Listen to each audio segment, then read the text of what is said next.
Fala galera, aqui quem conversa com vocês é o professor Marcos de Língua Portuguesa e de Literatura e hoje nós vamos falar sobre a Bossa Nova e o tropicalismo. Vem comigo?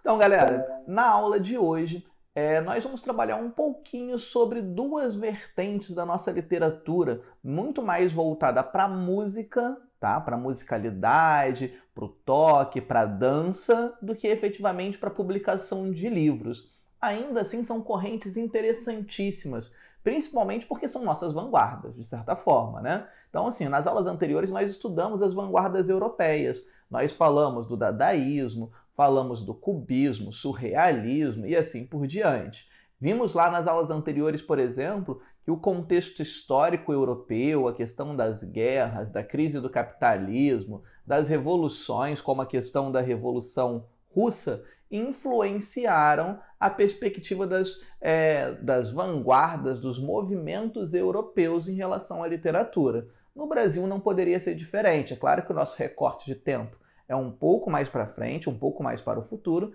mas nós também tivemos os nossos movimentos que vão ter relações bem significativas com a parte histórica, certo? Vamos observar então como é que funciona? Vamos começar pela Bossa Nova. Bossa Nova por quê? Aquele movimento com a cara do Rio de Janeiro, com a cara do carioca e por que não com a cara do Brasil, né? Então assim, quando se fala muito de Brasil, geralmente se pensa em samba, né? Eu penso em Bossa Nova, porque assim, apesar do samba ter aquela particularidade, a felicidade do brasileiro, a Bossa Nova tem a sensibilidade, tá? A sensibilidade, o ritmo, aquele gracejo que também é característica do brasileiro como um todo, certo?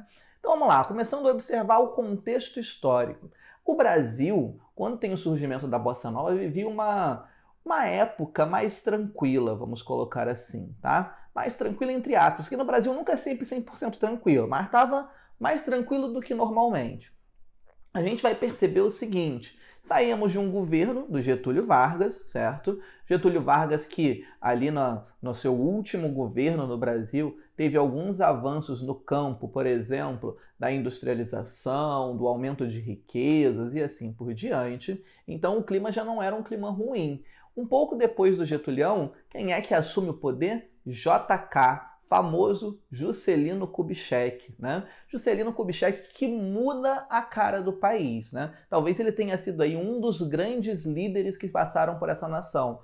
A questão do plano de desenvolvimento econômico, dos 50 anos em 5, entrada de empresas estrangeiras no Brasil, aumento da industrialização. O Getúlio não, né? O Juscelino mudou a cara, a forma do Brasil se comportar. Então o cenário econômico como um todo era um cenário propício a uma arte mais tranquila, uma arte mais relaxada, até porque a gente sabe que a literatura, a música, a arte, ela vai estar ligada ao contexto sociocultural, ao contexto político, né?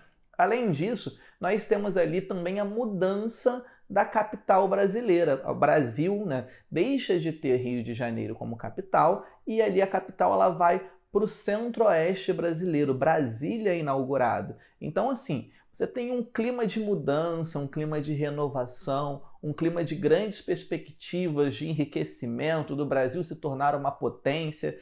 Para melhorar, o futebol do Brasil estava como? Voando. A gente conquista o nosso primeiro título mundial, assim, ó, tudo às mil maravilhas. Dentro desse movimento, dentro dessa perspectiva otimista, quem é que nasce?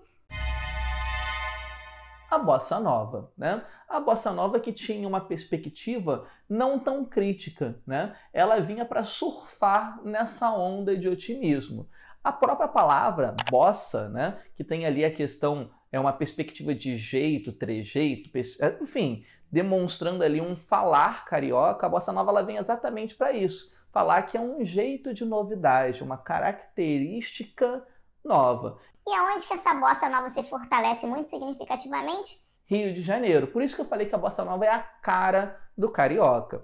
Ela estava muito relacionada com a elite cultural, com a elite financeira do Rio de Janeiro. Boa parte dos escritores, dos cantores, compositores que fizeram parte desse movimento viviam na zona sul do Rio de Janeiro. Ficavam lá na beira da praia, batiam um papo, conversavam, jogavam um papo fora, bebiam um pouquinho, né? Cantava, compunha, namorava, casava 250 vezes, tá? 250 vezes talvez tenha sido um pouquinho de exagero, mas o Vinícius de Moraes quase chegou lá. Enfim.